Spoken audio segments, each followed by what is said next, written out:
Los Corresponsales, un programa dedicado a observar la imagen que tiene México fuera de nuestras fronteras. Una conversación con los periodistas extranjeros que todos los días reportan sobre el país en los medios internacionales. El Papa Francisco, primer obispo de Roma latinoamericano, visitará México a partir del próximo viernes. La expectativa de su estancia en nuestro país es grande, y es que se trata de un hombre firme de convicciones y a la vez dispuesto a actualizar su iglesia de acuerdo con los tiempos. No pasarán desapercibidos sus discursos. Seguramente tendremos más de un argumento polémico que discutir después de su partida. Para aproximarnos a este hombre cuya inteligencia política y también cuyo carisma son notables, esta noche hemos invitado a Emily Barraza, corresponsal de Radio Vaticano. Soy Ricardo Rafael y esto es Los Corresponsales. La compañía alemana Germanwings realizaba el trayecto de Barcelona a Düsseldorf. Y más allá de las largas colas, los consumidores del área metropolitana de Caracas denuncian. Não resistiu aos tiros que levou no peito e na barriga.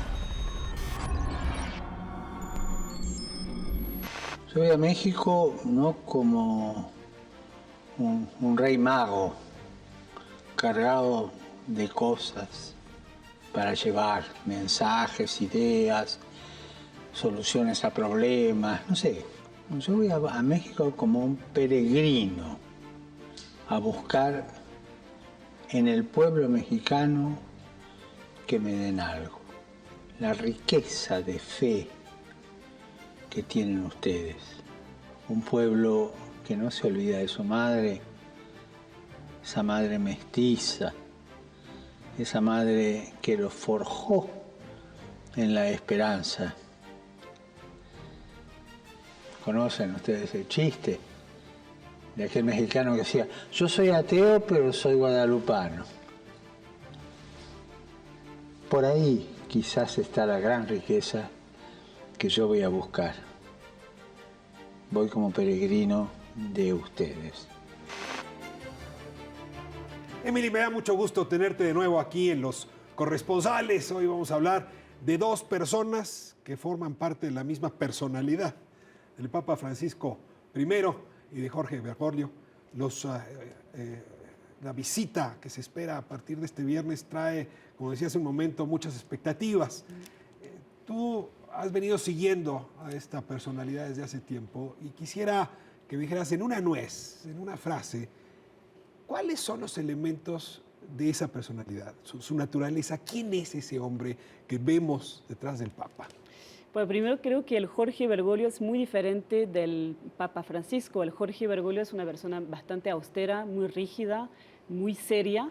Y según todos los analistas y la persona que lo conocen, ese Jorge Bergoglio se modificó y cambió radicalmente, incluso se iluminó cuando llegó a ser papa y se transformó en un papa completamente carismático, cálido con la gente, ansioso de estar cerca del pueblo. Y eso es un aspecto de su personalidad muy importante, estar al lado del pueblo, estar con el pueblo.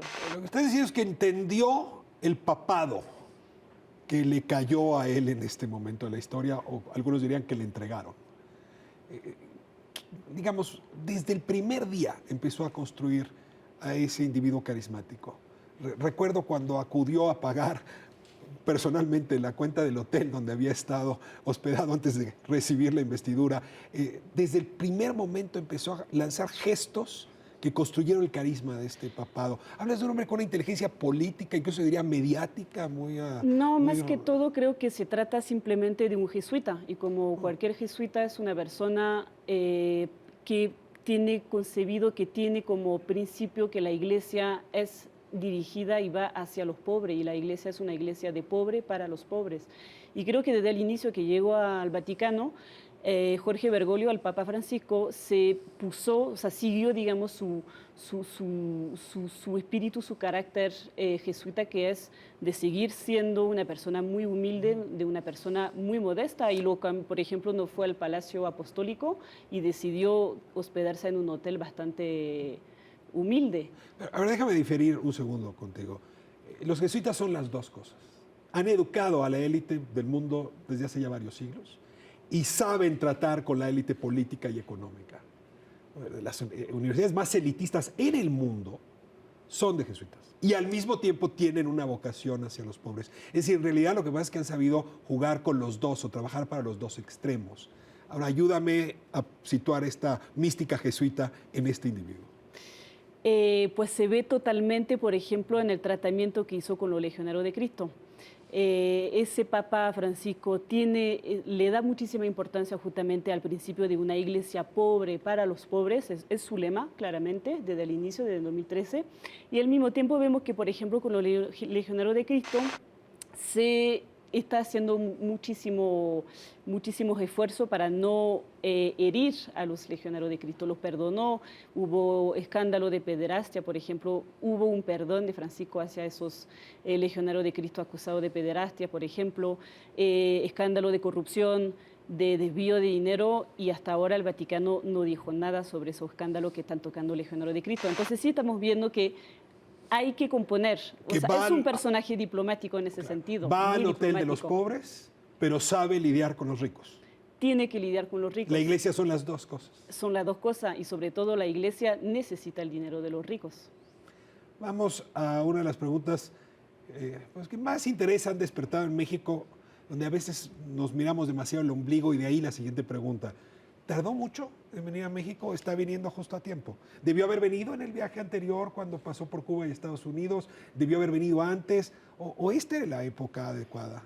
Yo creo que es una época adecuada porque 2015 primero era época electoral. No podía venir simplemente por tema de electoral, y el Vaticano cuida mucho, es muy cuidadoso a que los viajes papales no vayan a interferir en elecciones electorales, para que no haya oportunismo político. Creo que sí México hacía parte de la agenda papal desde el inicio, pero me parece claramente... O sea, él gobierna sus relojes, que nadie más se los imponga. Él gobierna ese sería el eso. argumento. A ver, hay una discusión sobre qué tan polémica va a ser la visita, sobre todo políticamente, ¿no? ¿Qué tan polémica va a ser? Y cito una declaración que hizo recientemente, la semana anterior, dice: contemplen que voy a hacer una visita más espiritual que política.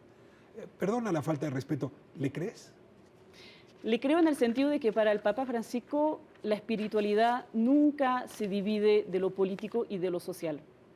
Así que en este sentido... El espíritu es político, el espíritu también es político. El espíritu es social, es un personaje que desde el inicio está comprometido con una iglesia cerca del pueblo, cercana al pueblo, desde el inicio de su sacerdocio y del seminario, en Chile o en Argentina, sí tuvo siempre ese papel muy presente. Así que obviamente esa visita va a ser espiritual, pero también va a ser social. Y él, como lo dice claramente en todas las entrevistas, viene a México para encontrar al pueblo, para estar con el pueblo. Los jesuitas en México tienen varias organizaciones, universidades, el ITESO, la Ibero, pero tienen una en particular que es una piedra en el zapato. La organización no gubernamental Miguel Agustín Pro, que es una de las más importantes en México en materia de derechos humanos. Es una de las antenas jesuitas que seguramente mandan información al Vaticano. ¿Ves a este Papa jesuita atendiendo la agenda de derechos humanos en México, respondiendo a los planteamientos que ha hecho, por ejemplo, la Miguel Agustín Pro? Creo que va a ser difícil. Ahí yo creo que el Papa Francisco va a tener que ser muy hábil diplomáticamente, y lo es. Ya lo vimos que entre Estados Unidos y Cuba ha sido un personaje diplomáticamente muy, muy fuerte. Ahí sí va a tener que ser muy diplomático con el gobierno mexicano, en el sentido de que no va a poder hacer grandes declaraciones que comprometa o que humille, entre comillas, que ridiculiza al gobierno mexicano, y al mismo tiempo sabe perfectamente que los mexicanos están esperando declaraciones fuertes por parte de él. Pero no puedes lo va a hacer. tomar los dos trenes. O tomas el tren de los derechos humanos o no lo tomas, pero una cosa en medio, la Biblia lo dice bien, suena tibieza. Yo creo que lo va a hacer, y de todo modo, ya primero la elección de su viaje, los lugares que va a visitar en Chiapas con las comunidades indígenas, en Ecatepec, donde hay muchísimos feminicidios y muchísima violencia, en Ciudad Juárez, obviamente, con los presos. ¿Cuál es tu apuesta? ¿Va a ver a los padres de los normalistas de Ayotzinapa, sí o no? Porque se especula mucho, veo mucha prensa diciendo ya está negociada la visita, estoy diciendo es absurdo, eso no va a pasar. Yo creo que nadie le impedirá al Papa si de casualidad se encuentra con los padres de los 43, nadie le impedirá que lo reciba de manera... Si se atraviesan enfrente los va a tener que recibir. ¿Te dedicas a la política tú también? No. A ver, te hago una pregunta que también me genera muchas dudas. Este es un papa que ha sabido abordar temas muy delicados para la Iglesia en las últimas décadas. Matrimonios entre personas del mismo sexo, aborto. Isabel la Católica, cuando Papa Borgia, antes de ser papa, le dijo, ¿qué opina usted de los sacerdotes que tenemos una vida disipada? Le contestó, mire, si Dios los puso ahí, yo no soy quien para juzgarlos. Pues ahora el Papa Francisco utilizó exactamente la misma expresión. Si hay quien tiene una vida sexual distinta a la heterodoxa, yo no soy quien para juzgarlos. Suena a Isabel I, por cierto. Es un papa que en ese sentido está a la vanguardia. ¿Tú ves a los obispos latinoamericanos y concretamente a los cardenales y obispos mexicanos atrás, adelante o en la misma sintonía que el Papa Francisco I? El episcopado mexicano es uno de los más conservadores de América Latina, claramente. Así que hay una parte, no, o sea, son muy desiguales, y hay una parte sí están siguiendo los pasos del Papa Francisco, pero la mayoría son más conservadores y sí aceptan cierta parte de su discurso sobre la pastoral, la importancia de tener un discurso más pastoral, comprometerse más con la violencia, con los problemas sociales, con los temas justamente de sexualidad y esas temáticas. Ahí el episcopado mexicano no está listo para eso. ¿Ves el viaje como un momento en donde Francisco I jala a la Iglesia mexicana también hacia una mayor modernización o posmodernización? Es obvio que uno de los objetivos del viaje del Papa va a ser justamente reunirse con la conferencia del episcopado mexicano y decirle hay que comprometerse más con la gente, con la sociedad, porque es el discurso del Papa desde el inicio. Es lo que está haciendo con los obispos italianos, por ejemplo, haciendo referencia a la mafia italiana. Lo que le pide a los obispos italianos que se comprometan más, que rechacen el dinero de las mafias italianas, que se nieguen también a dar los sacramentos a los mafiosos italianos. Tal vez sí diga lo mismo también con los obispos mexicanos. Eli, pues te agradezco muchísimo esta conversación. Creo que tienes una mirada muy aguda que nos va a servir para seguir esta visita pues, con todos los sentidos muy alertas, porque a lo mejor es una visita espiritual, pero no es una visita religiosa. Y hay que hacer esa distinción. Y bueno, sigo tu pista, si es espiritual es social y si es social es política. Para el Papa Francisco así es. Eli, muchas gracias. Gracias a usted, nos vemos la próxima semana aquí en Los Corresponsales. Podremos seguir revisando esta visita que seguramente no va a pasar desapercibida en nuestro tiempo de vida. Hasta la próxima semana.